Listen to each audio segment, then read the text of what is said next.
அனைத்து நல்லுள்ளங்களுக்கும் வணக்கம். நான் ஆர்கே பேசுகிறேன். விக்மாசோட நெக்ஸ்ட் சேனல் வழக்கமாக உலக செய்திகள். இன்றைய சிறப்பு செய்திகள் பாகிஸ்தான்லேருந்து ஆரம்பிச்சிடலாம். ஏன்னா ரொம்ப நாள் செல்ஃபி பாய்ஸ் அணுகுண்டு பாய்ஸோட நிலைமை என்ன, சண்டை போடுறாங்களா இல்லையா, இல்லை யாருமே கண்டுக்கலன்னு ஒதுங்கி போயிட்டாங்களா, நேற்று வரைக்கும் அவங்கவுங்க எல்லை பகுதியில் போயிட்டு கட்டில் படுத்து தூங்கிட்டு கொரட்டை விடுற சத்தம் கேட்டுச்சு. இன்றைக்கி ஏதாவது தட்டி எழுப்பி வாங்கப்பா சும்மா போர் அடிக்குது 2 அடி அடிச்சுக்கலான்னு சொல்கிறாங்களே உண்மையா? அதனால் அங்கே இருக்கக்கூடிய சம்பவங்களை பார்த்துட்டு அதுக்கப்புறம் அங்கேருந்து உக்ரைனுக்கு போயிட்டு உக்ரைன்லேருந்து மறுபடியும் நம்ம சிரியா கிட்ட வந்துட்டு சிரியாவிலேருந்து அப்படியே மற்ற செய்திகளை நம்ம கவர் பண்ண போகிறோம். நிறைய விஷயங்கள் பேசலாம், ஷார்ட்டாக பேசலாம், முக்கியமான விஷயங்களை அனலைஸ் பண்ணலாம். வாங்க நண்பர்களே. ஸோ வீடியோவில் போகிறதுக்கு முன்பு நீங்கள் நம்ம சேனலை சப்ஸ்கிரைப் பண்ணலாம். சப்ஸ்கிரைப் பண்ணிவிட்டாங்க, மறக்காமல் பெல் பட்டன் கிளிக் பண்ணி ஆல் ஆப்ஷன்ஸ் கொடுங்க. வீடியோக்கு போகலாம்.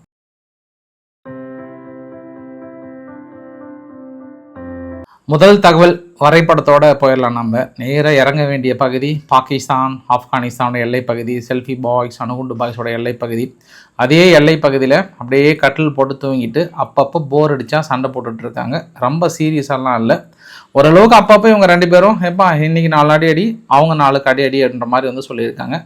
பாகிஸ்தான் 11 மார்ச் தான் அவங்க ஸ்டேட்மெண்ட்டை வந்து கொடுத்துருக்காங்க. இது வரைக்கும் 243 தாலிபான் போஸ்ட்டை வந்து நாங்கள் டெஸ்ட்ராய் பண்ணிட்டோம். 44 தாலிபானுடைய போஸ்டர் நாங்கள் கண்ட்ரோலுக்கு வந்துட்டு விட்டது. 65 இடத்துல நாங்கள் ஸ்ட்ரைக் பண்ணியிருக்கோம். 641 தாலிபான்கள் பக்கம் இறந்து போயிருக்காங்க. 219 டேங்க் ஆர்ட்லரி கன்ஸை வந்து நாங்கள் டெஸ்ட்ராய் பண்ணிட்டோம்னு சொல்லியிருக்காங்க அங்கே இருக்கக்கூடிய பகுதியில். பட் தாலிபான்கள் என்ன சொல்கிறாங்கன்னா, மார்ச் 5க்கு மேலே அவங்க எந்த ரிசல்ட்டும் கொடுக்கல, அவங்க ரொம்ப டயர்டாக இருக்கிறாங்க, அதனால் இவங்க தரப்புலேயே நாங்கள் அடிச்சுட்டு இருக்கோன்றாங்க. பட் இப்போ சூழ்நிலைக்கு என்ன அப்படின்னா, ரொம்ப தீவிரமாக இல்லைனாலும் இதோ அதோ அப்படியே சும்மா லைட்டாக போர் அடிச்சா அப்படியே போகுது. ஏன்னா யாரும் பெருசாக கண்டுக்கல இல்லையா, ரொம்ப சீரியஸாக எந்த ஊடகமும் யாரும் என்ன கண்டுக்கல, நடுநிலை வைக்கிறதுக்கு வராதனால அப்படியே ரொம்ப டயர்டாக யாராவது வந்து காப்பாற்றுவாங்களா அந்த பேச்சுவார்த்தைக்குன்ற ரேஞ்சுக்கு தான் இப்போது நிலைமைக்கு போயிட்டு இருக்குன்றது அவங்க கூடுதல் தகவலாக சொல்ல முடியும். இருந்தாலும் பாகிஸ்தான் ஓரளவுக்கு சமாளிச்சுட்டு நாங்கள் வந்து டஃப் கொடுத்துட்ருக்கோம், அவங்களுக்கு அடின்னு அடிச்சிட்ருக்கோம்னு சொல்கிறாங்க. பட் செல்ஃபி பாய்ஸ் எப்போ அறிவிப்பு கொடுப்பாங்கன்னு தெரியல. அவங்களுடைய இராணுவ ஸ்டேட்மெண்ட்டுன்னு எதுவுமே கிடையாது. இராணுவ ஸ்டேட்மெண்ட் ஒரே ஒரு ஸ்டேட்மெண்ட் தான் அவங்க தரப்பொறுத்த வரைக்கும், வெற்றி வெற்றி மாபெரும் வெற்றி, எதிரிகளுக்கு பாடம் புகட்டுவோம், டூரண்ட் லைனை மறுபடியும் பிடிப்போம், அதுதான். பட் இவங்க கொஞ்சம் விவரமாக இருப்பாங்க, யாரும் அணுகுண்டு பாய்ஸ் எப்போவுமே. அதனால் என்ன பண்ணுறாங்க, அப்பப்போ கொஞ்சம் லைட்டாக ஸ்டேட்மெண்ட்லாம் கொடுக்குறாங்க ஓரளவுக்கு. இப்படி தான் அப்படி தான் அப்படிலாம் பிடிச்சிட்டோம், இப்படி தான் இப்படி அப்படிலாம் அப்படின்ற மாதிரி வந்து ஸ்டேட்மெண்ட்டை சொல்லுவாங்க. உலகமே பெட்ரோல், டீசல், எல்என்ஜி கேஸோட தட்டுப்பாடு பெரிய அளவுக்கு இருக்குது. இப்போ பெரிய ஒரு ஜாக்பாட் அப்படின்னா அது ரஷ்யாவுக்கு, அதில் எந்த மாற்று கருத்துமே கிடையாது பெரிய அளவுக்கு. ஏன்னா இப்போ கூட ஈரான் கிட்ட பெரிய அளவுக்கு லாவ்ரோவ் அவர்கள் பேச்சுவார்த்தை நடத்தி மற்ற நாடுகளுக்கு அனுப்புவதற்கும் அமெரிக்கா தரப்பில் ஒப்புதல் கொடுத்ததுக்கப்புறம் ஜெலன்ஸ்கி தரப்பில் பிடிக்கல. அந்த வகையில் என்ன பண்ணுறாங்கன்னா, நேற்று கருங்கடல் பக்கத்தில் இருக்கக்கூடிய மிக முக்கியமான ஒரு கிராய் ரீஜியனில் ஒரு எண்ணெய் சுத்திகரிப்பு நிலையத்தின் மீது ஒரு தாக்குதல் பற்றி எரிஞ்சிட்ருக்கு. ஏற்கனவே அமெரிக்கா தரப்பில் என்ன சொன்னாங்கன்னா, இருக்கிற சூழ்நிலையில் அங்கங்கே இருக்கக்கூடிய எண்ணெய் சுத்திகரிப்பு நிலையங்களில் தாக்கல் நடத்திட்டு இருக்காங்க. ஜெலன்ஸ்கி நீங்கள் அடிக்காதீங்கன்னு சொல்லியும் நேற்று வந்து பெரிய அளவுக்கு அடிச்சிட்டாங்க. ஏன்னா அந்த ஸ்ட்ரெய்ட் ஆஃப் ஹார்மூஸ் பகுதியில் வழக்கமாக ஃபர் டேவுக்கு 1000 கப்பல்கள் போகும். அதில் குறிப்பாக ஒரு நாளைக்கு 200 ஆயில் டேங்க் வந்து கிராஸ் ஆகும். அப்ராக்சிமேட்டாக 20 மில்லியன் பேரல் ஃபார் ஆயில் வந்து ஒரு நாளைக்கு கிராஸ் ஆகும். அந்த 20 மில்லியன் பேரலில் இப்போ வந்து ஒரு 10% கூட கிராஸ் ஆகலை, இந்த பக்கம் கடந்து வரல. அதனால் பெரிய ஒரு சூழ்நிலை தட்டுப்பாடு. இந்த எண்ணெய் விலையை குறைத்தா மட்டும்தான் அமெரிக்கா இஸ்ரேல் இந்த யுத்தத்தில் ஜெயிக்கிற மாதிரி, இல்லைனா அங்கே பெரிய ட்ரபுள் வரும், பெரிய சிக்கல் வரும். ஸ்ட்ரெய்ட் ஆஃப் ஹார்மூஸ் தனது கட்டுப்பாட்டில் வராத வரைக்கும் பெரிய சிக்கல். அதனால் இந்த சூழ்நிலையில் அங்கே ஜெலன்ஸ்கி கிட்ட சொல்லும் போது ஜெலன்ஸ்கி அதெல்லாம் கிடையாது, இது நாங்கள் அடிச்சே தீருவோம் அப்படின்னு சொல்வது என்பது அவங்க அது மறுபடியும் ஒரு சிக்கலை ஏற்படுத்தும். பார்க்கலாம். ஆனால் இன்னைக்கு நான் முதல் முறையாக பார்க்குறேன், ஐரோப்பாவுடைய ஊடகங்களும் உக்ரைனுடைய ஊடகங்களும் வந்து இந்த ஜாக்பாட் தெரிந்தோ தெரியாமலோ ரஷ்யாவுக்கு சாதகமாக அமைந்து விட்டது அப்படின்ற மாதிரிலாம் வந்து சொல்லியிருக்காங்க. அப்படின்றதும் ஒரு கூடுதல் தகவலாக சொல்ல முடியும். பார்க்கலாம் எத்தனை நாள் என்ன நடக்க போகுது அப்படின்றதையும் பொறுத்திருந்து பார்க்க வேண்டிய ஒரு சூழ்நிலை. நான் இறுதியாக ஒரு டைலாக் சொல்லிட்டு போகிறேன். அதாவது ஈரான் அமெரிக்கா விவகாரத்தில் அமெரிக்கா இஸ்ரேல் அடுத்த பிளான் எக்ஸிக்யூட் பண்ணிட்டாங்க. இன்னும் 1 நாள் 2 நாளில் ஈரான் வந்து பேச்சுவார்த்தைக்கு உட்காரல அப்படின்னா மறுபடியும் அவங்களோட என்டையர் சிஸ்டத்தை அடிக்க போகிறாங்க. பவர் ப்ரொடக்ஷன்லேருந்து எல்லாத்தையும் அடிக்க போகிறாங்க. அப்போ முடிவெடுக்க வேண்டியது ஈரான் கையில் வரும். மறுபடியும் இன்னும் தீவிரமாகும் அந்த சூழ்நிலைக்கு கிட்டத்தட்ட தள்ளப்படுகிறதுன்ற இன்னொரு ஆங்கிளையும் பார்க்க முடியுது. இது இப்போ கிடைத்த தகவல். உங்களுக்கு வேணால் நான் டீட்டெயில் உங்களுக்கு கிளியராக சொல்கிறேன். நான் ஆஸ்திரேலியா என்ன பண்ணியிருக்காங்க, தங்கிட்ட இருக்கக்கூடிய ஆயிலை வெளி சந்தைக்கு மார்க்கெட்டுக்கு விற்றுட்டாங்களாம். ஆனால் அங்கே இருக்கக்கூடிய வாகனங்களுக்கு கொஞ்சம் 60% வந்து குவாலிட்டி கம்மியாக கொடுக்குறாங்க. குவாலிட்டி கம்மியாக கொடுக்கறது நாங்கள் வந்து உணர்றோன்ற மாதிரியான எதிர்ப்புகள் அங்கே வந்திருக்குன்னு சொல்லிட்டு ஊடகங்கள் சொல்கிறாங்க.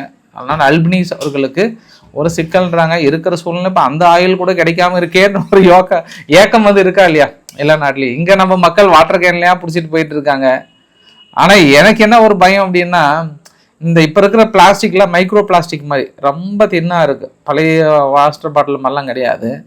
இப்போ ஹீட்டு, இப்போ வெயில் வந்து மார்ச் மாதம் மண்டையை பொழந்துட்டுருக்கு. இந்த ஹீட்டுக்கு என்ன ஆகும்னா அந்த பிளாஸ்டிக் பாட்டில் வந்து கண்டிப்பாக எவாபரேட் ஆகும். நைட் டைம்லாம் என்ன பண்ணுவாங்க, கொசு கடிக்குது அதை கடிக்குதுன்னு சொல்லிட்டு ஓரளவுக்கு வீடு ஃபுல்லாக க்ளோஸ் பண்ணி வச்சுருந்தாங்கன்னா சப்போஸ் எவாபரேட் ஆகிற கண்டிஷன்லாம் நாளை ஏதாவது சம்பவம் ஆயிரப்போகுது சாமி. அது வேறு. இப்போ கொண்டு போய் நாங்கள் இருப்பு வைக்கிறோன்னு சொல்லிட்டு பெரிய பெரிய டின்னில் இந்த குளிக்கிற பெரிய பேரல்லாம் இருக்குல்ல, அதெல்லாம் கொண்டு போயிட்டு சர்வசாதாரணமாக பெட்ரோல்லாம் வைக்கிறாங்க. மற்ற பொருள் மாதிரி கிடையாது. பெட்ரோல் வந்து ரொம்ப சீக்கிரம் ஆவியாகக்கூடிய ஒரு பொருள். டீசல் கூட அவ்வளோ ஆவியாகிறது கொஞ்சம் கம்மியாகும். ஆனால் எந்த நம்பிக்கையில் மொத்தமாக அவங்க பாட்டுக்கு ஏதோ கிடைச்சா போதுன்ற மாதிரி அவங்கவுங்க கேனில் பிடிச்சிட்டு போய் வைக்கிறாங்க. அது எந்த அளவுக்கு சேஃப்னு தெரியல. கடைசியில் அங்கே ஒரு சம்பவம் நடந்துற போது சுயநலமாக இதையும் கொஞ்சம் திங்க் பண்ணுங்கன்றது ஒரு ஃபைனல் அட்வைஸாக சொல்லிட்டு, ரொம்ப ரிஸ்க்குங்க. பெட்ரோல் மற்ற பொருளை நம்ம குடோனில் சேமித்து வைக்கிற மாதிரி பெட்ரோலை வந்து வைக்க முடியாது. டீசலை கூட ஏற்றுக்கலாம். மக்கள் வாங்கி குவிச்சிட்டு இருக்காங்கன்றது ஒரு கூடுதல் தகவலாக சொல்ல முடியும். சரி, நம்ம உக்ரைனுக்கும் அங்கே என்ன பிரச்சனை அப்படின்னு பார்க்க போகிறதுக்கு முன்பு இன்றைக்கி ரஷ்யாவிலிருந்து மிக முக்கிய ஒரு டெலிகேஷன் வந்து அமெரிக்காவுக்கு போயிருந்தாங்க. அங்கே போயிட்டு விக்ஸாப் அவர்களும் ஜெரால்டு குஷ்னர் அவர்களும் வந்து வெள்ளை மாளிகையில சந்திக்கிறாங்க. அதாவது சீனியர் அட்வைசர் ஜாஷ் அவர்கள் வந்து போயிட்டு புடின் அவர்களுடைய டைரக்ட் என்வாய் போயிட்டு அங்கே சந்திச்சிருக்கிறாங்க. ரொம்ப நேரம் பேச்சுவார்த்தை நிகழ்ந்தது. பாசிட்டிவாக முடிந்திருக்கு பார்க்கலாம்ன்ற மாதிரி வந்து சொல்லியிருக்காங்க. பாசிட்டிவாக முடிந்திருக்குன்னா அமெரிக்கா இப்போது சூழ்நிலைக்கு ரஷ்யாவுடைய தடைகளை நீக்குவதற்காக தான் பெரிய அளவுக்கு ரொம்ப ஃபுல்லாக இருக்காங்கன்றது ஒரு கூடுதல் தகவலாக இருக்கிறது. அதனால தான் இன்றைக்கி ஜெலன்ஸ்கி ஒரு வார்த்தை சொல்கிறாரு, நீங்கள் உக்ரைனுக்கு தான் ப்ரெஷர் கொடுக்குறீங்க, அவங்களுக்கு எந்த ப்ரெஷருமே கொடுக்க மாட்டேறீங்க, சுமூகமாக அப்படியே நண்பர்கள் போல் நடந்துக்கிறீங்க, இதை நான் ஏற்றுக்கவே முடியாதுன்ற மாதிரிலாம் சொல்லியிருக்கிறாரு. இப்போ நிலைமைக்கு எல்லாத்தையும் எடுக்க ஆரம்பிச்சிட்டார் தலைவர். வந்து இப்போ ஐரோப்பாவின் ரட்சகர், எங்கள் அரபு நாடுகளின் ரட்சகர், ஐரோப்பாவோட நாங்கள் தான் ஒரு நாளைக்கு இவ்வளோ ட்ரோன் வந்து ப்ரொடக்ஷன் பண்ணுறேன், எல்லாமே பயங்கரமாக தம்பட்டம் அடிச்சிட்டு இருக்கிறாரு. ஆனால் இதுக்கெல்லாம் ஃபண்டிங் கொடுக்கறது யார்? அந்த ட்ரோன் டெக்னாலஜிக்கு யூகே ஃபண்டிங் கொடுக்குறாங்க. ஃப்ரான்ஸ் ஓடி வந்து உங்கள் நாட்டுக்குள்ளே ப்ரொடக்ஷன் யூனிட் ஸ்டார்ட் பண்ணியிருக்காங்க. ஜெர்மனியினுடைய ரீஇன்மெட்டல் நிறுவனம் உங்கள் நாட்டுக்குள்ளே பண்ணியிருக்காங்க. இவ்வளோ தம்பட்டம் அடிக்கிறவங்க திடீர்னு இவங்கெல்லாம் ஒரு கட்டத்தில் நிறுத்திட்டாங்கன்னா என்ன பண்ணுவார் எனக்கு தெரியல. பட் அவர் சொல்கிறாரு, நான் ஒத்தாளாக தாங்கி நிற்கிறோன்ற மாதிரிலாம் வந்து சொல்லியிருக்காங்க. ஹங்கேரியனுடைய பிரதமர் விக்டர் ஓர்பன் அவர்கள் ஒரு முக்கியமான ஒரு டெலிகேஷன்ஸ் அங்கே ரஷ்யான்னு பிறகு உக்ரைனுக்கு அனுப்புகிறாரு. உக்ரைனுக்கு அனுப்பி பேச்சுவார்த்தை நடத்துறதுக்கு 11ஆம் தேதி ஒரு 8 மணி சம்திங். அங்கே போனால் யாருமே இல்லை உக்ரைனில். ஒரு என்ன வந்து ஏன் போங்க, ஏதாவது ஸ்டே பண்ணுறது என்ன பாருங்கள், டூருக்கு வந்தீங்களான்ற மாதிரி கேட்டாங்க இங்கே ஹங்கேரியிலேருந்து போன டெலிகேஷன். பட் இவங்க எதுக்கு போனாங்கன்னா அந்த ட்ரூசா பைப் லைனை உக்ரைன் தாக்கல் நடத்தி அழிச்சிட்டாங்க, எனக்கு அதை சீரமைச்சு கொடுங்கன்றதுக்காக தான் போனாங்க. திடீர்னு இன்னைக்கு உக்ரைனுடைய தலைவர் ஜெலன்ஸ்கி அவர்கள் அங்கே ரொமானியா போயிருக்கிறார். ரொமானியாவுக்கு போயிட்டு அங்கே F-15 போர் விமானத்துக்கான பைலட் ட்ரைனிங்குடைய கேம்ப் ஒன்று ஆரம்பிக்கிறாங்க. அங்கே போயிட்டு தலைவர் ஹாய்னுங்கிறாரு. அங்கேருந்து என்ன சொல்கிறாருன்னா, அவங்க வரது எனக்கு தெரியாது, என்கிட்ட யாருமே சொல்லலையே, வேணா டீ காஃபி இருந்தால் கொடுங்கப்பா, இல்லைன்னா அவங்கள துரத்தி விடுங்கப்பா, நான் பேசிக்கிறேன்ற மாதிரி தான் அங்கேருந்து ரியாக்ஷன் கொடுக்குறாங்க. அது அங்கேருந்து போயிட்டு என்ன அறிக்கை கொடுக்குறாங்கன்னா உக்ரைன் தரப்பில், இங்கே ஹங்கேரியிலேருந்து பிடிச்சாங்கல்ல ஒரு சில நபர்கள், அந்த பேங்க் ஸ்டாஃப் எல்லாமே 2 பேர் வந்து கிரிட்டிக்கல் கண்டிஷனில் இருக்காங்களாம். அடித்து விசாரணை பண்ணதில் ரொம்ப கிரிட்டிக்கல் கண்டிஷன், உயிருக்கு ஆபத்தான நிலைமையில் இருக்காங்களாம். அவங்க ஏதாவது உயிருக்கு ஆபத்து ஆச்சு அப்படின்னா என்னோட சுயரூபத்தை வந்து நாங்கள் காட்ட வேண்டியது இருக்குன்ற மாதிரி சொல்லியிருக்காங்க. ஸோ எல்லை காலத்தில் ஐரோப்பாவுக்குள்ளார ஹங்கேரிக்கும் உக்ரைனுக்கும் பெரிய அளவுக்கான ஒரு மோதல்கள் வெடித்திருக்கிறது என்பது கூடுதல் தகவல். அங்கே ரொமானியாவில் போயிட்டு பேட்டி எடுக்கும்போது என்ன சொல்கிறாங்கன்னா, உங்களுக்கு விளாடிமிர் புட்டினை வந்து நீங்கள் எப்படி பார்க்குறீங்க அப்படின்னா அதை வெறுக்கிறீங்களான்னா, இப்போ இல்லை எப்பவுமே நான் வெறுக்கிறேன்னாரு. அப்போ ட்ரம்ப் இப்போதைக்கு வெறுக்கல, பட் அது எல்லாத்தையும் நான் சொல்ல முடியாதுன்றார். அப்போ ரைட்டு, ட்ரம்ப் அவர்களே லைட்டாக புரிஞ்சுக்கோங்க அப்படின்ற மாதிரியான ஒரு சமிக்கைகள் கொடுத்துருந்தாங்க. வைரலான விஷயம், பெரிய அளவுக்கு பேசப்பட்ட விஷயம் என்ன அப்படின்னா, கிம் ஜாங் உன் அவர்கள் தான். கிம் ஜாங் உன் அவர்கள் வந்து அவங்களும் அவங்க பொண்ணு வந்து துப்பாக்கி சூட வந்து கற்றுக்கிறாங்களாம் அன்றைக்கி. பெரிய அளவுக்கு டிஷ்யூம்னு கூப்பிட்டு கற்றுக்கிறாங்களாம். அதனால் இப்போ என்ன செய்தி அப்படின்னா, நேற்று சொன்ன அதே செய்தி தான் ஊடகங்கள் ஃபுல்லாக பிரதிபலித்துட்ருக்கு.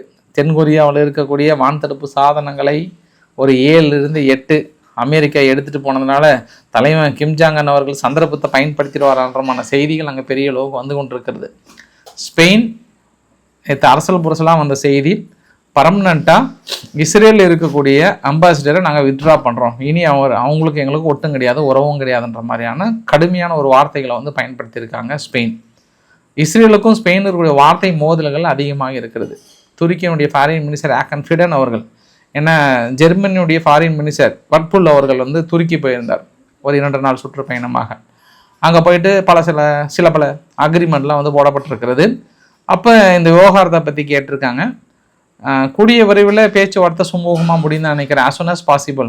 ஓரளவுக்கு 2 தரப்புலையும் முன் வந்த மாதிரி தான் தெரியுதுன்ற மாதிரி வந்து சொல்லியிருக்காங்க. அதனால் பார்க்கலாம் பாசிட்டிவாக செய்தி வருதா அப்படின்றதையும் பார்க்க வேண்டியது இருக்கிறது.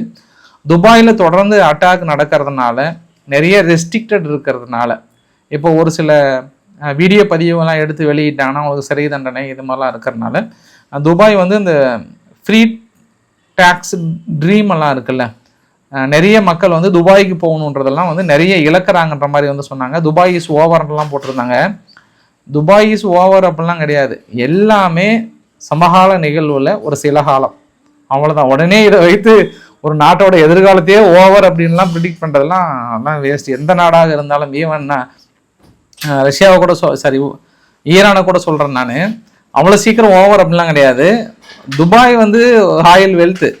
நீங்கள் இன்னும் கொஞ்ச நாளில் போச்சு அப்படின்னா, இந்த யுத்தம் முடிஞ்சதுன்னா அவங்க மறுபடியும் பேக் டு பெவிலியன்ற மாதிரி வந்துடுவாங்க. உடனே ஊடகங்கள் பயங்கரமாக எழுதிட்டு இருந்தாங்க. அதெல்லாம் இன்றைக்கே அவங்களோட ரேட்டெல்லாம் வந்து ஃபுல்லாக குறைஞ்சிருச்சு, எல்லாம் வந்துருச்சுன்ற மாதிரி வந்து சொன்னாங்க.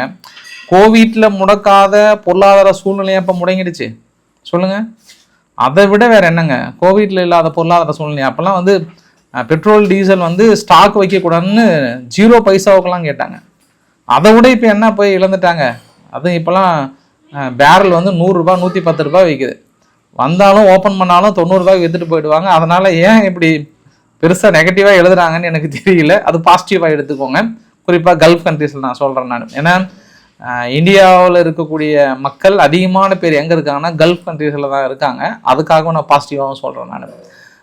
இன்னொரு விஷயம் என்ன அப்படின்னா, ரஷ்யா வந்து ஈரானுக்கு 13 ton first eight, medical supplies எல்லாமே வந்து பெரிய அளவுக்கு அனுப்பியிருக்காங்க. நேற்று அசர்பைசான் அனுப்பியிருக்காங்க, இன்றைக்கி வந்து ரஷ்யா அனுப்பியிருக்காங்க, சீனாவும் நாளைக்கு அனுப்புகின்ற மாதிரி வந்து சொல்லியிருக்காங்க. அப்படின்றது கூடுதல் தகவல். இந்த வீடியோ பதிவு பெரிய அளவுக்கு சர்க்குலேட்டாக இருக்குது.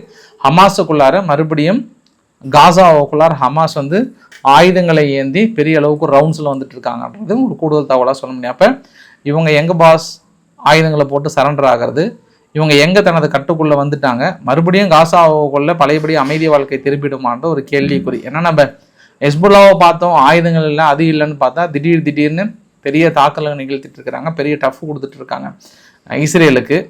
அப்படி இருக்கும்போது மறுபடியும் ஹமாஸ் உள்ளே பூந்துருவாங்களான்ற அடிப்படையில் இன்னி கூட 2-3 கேம்ப் மீது ஒரு தாக்கல் நிகழ்த்தப்பட்டதா அங்கே இருக்கக்கூடிய செய்திகள் வந்தவனமாக இருக்குது.